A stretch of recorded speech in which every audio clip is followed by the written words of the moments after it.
Good morning. What day is it today? Thursday. Happy Thursday.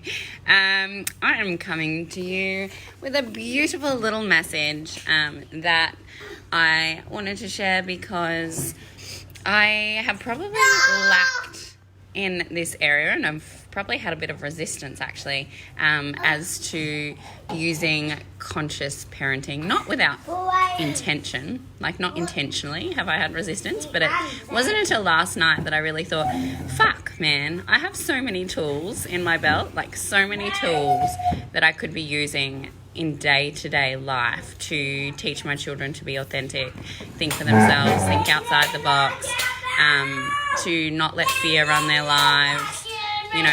And I was like, how can I be a more aware and conscious intentionally with parenting? And I was like, well, you know, I am a single mum of 4, so I've got to have some rules, and I can't just let them be gypsies living free all the time. Otherwise, my life would be pretty chaotic. But hi, Melissa. Make sure you say hi. Where you're watching from. Put a 1 if you're watching now and a 2 if you're watching the replay. But I was sort of like thinking as I was listening to some Mindvalley talks, and I was like, man, I've got like all these tools, but I haven't really been using them. I've been using them for myself and for friends and for the clients that I coach and for the people that I use my healing modality on, and you know, my family, but I haven't really been using them with my kids. And I'm like, why would I not be choosing that? Like, that seems kind of crazy, right? So I sort of set the intention last night. I was like, okay, I'm going to choose to be a more aware and conscious parent, and I'm going to teach my children how to recognize, how to follow their gut feelings, how to make choices on what's their being and their soul is teaching them, rather than getting stuck in this reality. Yeah, okay, but you got to go get ready for kindy first. Yeah? What would it take for you to do that? Toast after. Yeah? Good deal. All right. Yeah, so, you know, I was thinking, well, okay, so I could be teaching my kids these things. Like, it took me until I was like 32 to learn these things. And my mum was very spiritual and aware, and she did the best that she could, and I'm so grateful to have her in my life. But I wasn't really given any tools on how to recognize what my body was telling me, how to recognize what spirit was telling me. I just got, you can be whoever you are, you're unique, be amazing, you're wonderful, like nothing can stop you, whatever you put your mind to, you can achieve, that kind of stuff, which was great until you put yourself in a mainstream school, in mainstream society, and you have everyone else going, well, you can't do that, and you're not good enough to do this, and then you've got all these traumas and dramas and things that have like set you up to think you're not good enough, and so you've got all this counteracting stuff, and being such a strong empath, it's like absorbed straight into you. So if you're like an empathic person, or you're a high vibrational light worker, or any of those, you will absorb everyone's stuff and everyone's thoughts and views, and you have to distinguish what is yours and what isn't. So I was like, okay, I'm gonna actually teach my kids, rather than just telling them they can be all these things and have everyone else in the whole world debunk. Yeah, you want to come sit with me while we talk about it? Debunk like this whole, you know, how we manage, I guess. So like, you know, we start to believe you have to work hard to make money. There's so many limited beliefs. Just in school, we had to have a discussion the other day, which I couldn't believe that I hadn't had, with Sienna, she's 8, about love is love. And you can't find your kindy shirt. No? Well, can you put your jockeys on and your shorts on, and then I can help you after I've done this? Yeah? You fall down. So, we had a discussion the other day, which I was like, I was actually quite shocked. I was like, oh, so I have spent some time with a woman, and she's a friend, and I've always brought my children up to, affection is okay, and not everyone that you're affectionate with, dating-wise, is going to be their new dad, basically. And teaching them that, mum can have friends and whatnot, and you can cuddle your friends, and that's okay. Like you kissed Do I kiss you? the other time. Yeah, because I'm your family. Because I love you. Yeah. So anyway, the discussion was around how love is love. So, and I didn't realize how ingrained a belief was at her age, and she's only 8, that men and women are the only ones who get married and kiss each other and have babies. And I was like, oh, whoa, holy moly, I can't believe that I have never had a discussion with her about,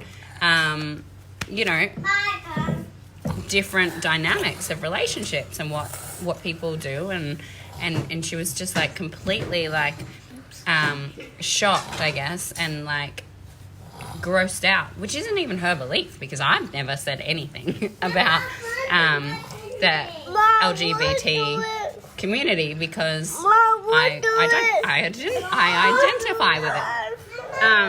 So it was like, wow, I can't believe that that's already at 8. There's so many limited beliefs around that. So we had to like talk through all of that, and what? Why are you doing this in front of me right now? Love you. So that was one of the things that we don't realize, that as little people, they take on all of these different beliefs from school, from TV, from other kids' parents. Like, I just had not addressed it, and I was like, whoa, I didn't think that I had to really address it until now. I was like, wow, if I've never addressed it and suddenly I start dating a woman, what's going to happen? She's gonna probably, if you start dating a woman, she's gonna probably become Mom, we'll try it. Our dad. See? We may need to discuss this conversation a little bit more. We'll try it, please. Can you wait, mate? Can you just wait? You can come sit here and do the video with us. I can't. I've got one hand, and it doesn't tighten. That's as tight as it goes. See? Here, they don't tighten.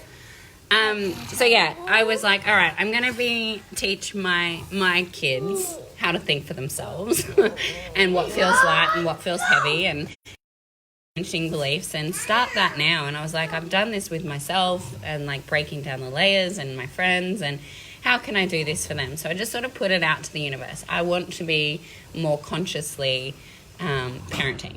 And this morning, Sienna decided to pull a card with me, and it was really cool because she pulled a card that was talking to her about, she has the power to think outside the box, and she can be a leader, and, she doesn't have to...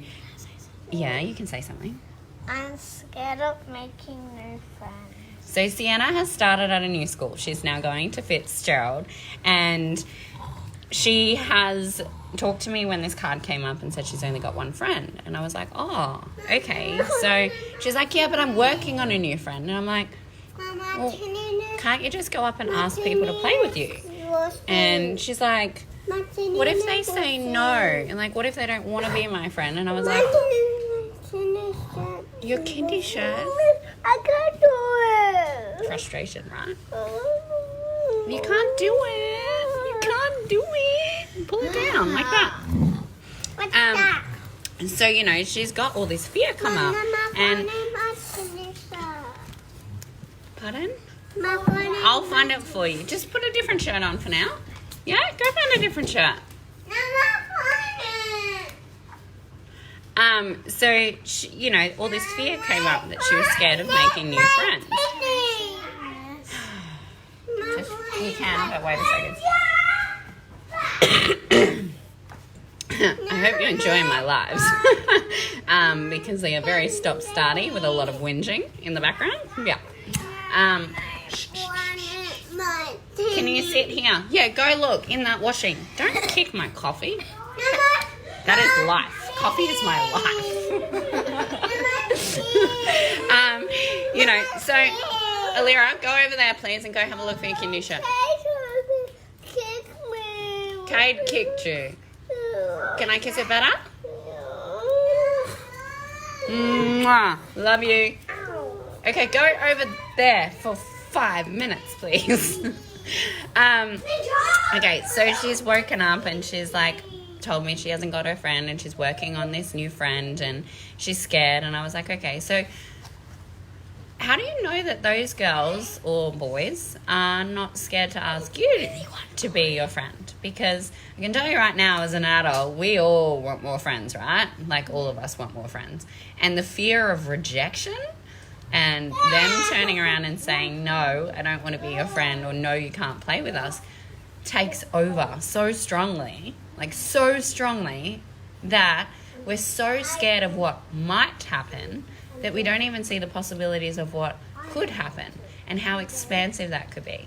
So, Sienna could go over and be like, okay, I'm going to be brave and I'm going to be like, can I play with you guys today? And she could go from that space of, all right, I'm going to ask anyway, and maybe they're going to say no. And if they say no, then really, I know that I'm an awesome little girl and I've got lots to offer and I'm fun and everyone wants to be my friend. And I can have that belief about myself that it's there, that's okay. Maybe we're not the right kind of friends for each other. And I am such a good person and I'm going to make more and more friends, and these ones just weren't my right friends. And the more that I say I'm a fun person and I'm brave and I can ask to play with people and more people are my friends, and you flip that belief system around. Said the whole school is going to be my friend in a day. I didn't say that. I said imagine the possibilities of the whole school becoming her friend in a day and how expansive that feels. So what you do is you sit with the energy. You're like, okay, you want to choose what makes you feel light. All right, this is an important thing about intuition and choosing any life experience is anything that feels contracted and heavy, you don't want to choose from that space. Choosing from a contracted energy is going to give you a contracted, small, tiny life. You're not going to have expansive, amazing experiences. Whenever you choose from a space of expansion, you create more. You open that energy up to the universe to create more in your life. So if she chooses from, I have a lot to offer, I'm going to make a lot of friends, and I'm going to ask people to play with me, then that's so expansive rather than being like, oh, I'm too scared to ask. What if they say no? Like, feel that in your energy and feel that how in your body. So I was like, okay, how about you write a few things down before you go to school about how to switch your belief. All right, so she's written down, what have you written down? This side? So she wrote down a whole page of I will not be scared. So, right, so this is a good example for you guys too that they don't need to technically see it, but show them, okay. All right, so she wrote, I will not be scared, right? So she's like, I will not be scared, I will not be scared, I will not be scared. All right, this is a key to being conscious and aware and intention. Feel how contracted that is, right? Feel that in your energy. I will not be scared. And then we rephrased it. And I was like, how about you say something slightly different from a different, more expansive energy? And what did you write? What was your, when we rewrote that sentence, we flipped it? I will be brave to ask to play. Yeah. I will be brave enough to ask to play. I'll be brave to and ask to play. I'll be brave and ask to play. So feel how that feels in your body and how much more expansive that is. Right? So that energy there is creating more. I will be brave and ask to play instead of I will not be scared. I will not be scared. I will not be scared. When you say things like that, or I will not smoke, I will not eat junk food today, I will, when you come from a place of that, you're actually creating more of that lack feeling, and it's contracted, and you're creating more of that, which what resists persists. So you can come from flipping it into a more positive mindset and more expansive energy. So she was now able to recognize, okay, so some words have contracted energy and some have expansive energy. And I can start to feel those words and change the way I talk to myself so that I'm talking from a lighter energy, if that makes sense. Sorry for all the crazies in the background. I hope with this weather there was actually a good video because no one's commented. And no one said anything. Maybe you couldn't hear over the rain and the screaming of my children. So now she's going to go from that space of, I'm going to be brave. If they don't want to play with me, that's okay. Because I'll find people that are more aligned to me, that do want to be my friend. And the more I do things that make me feel a little bit uncomfortable, the easier it gets. All right. Peace out. Bye. Love you.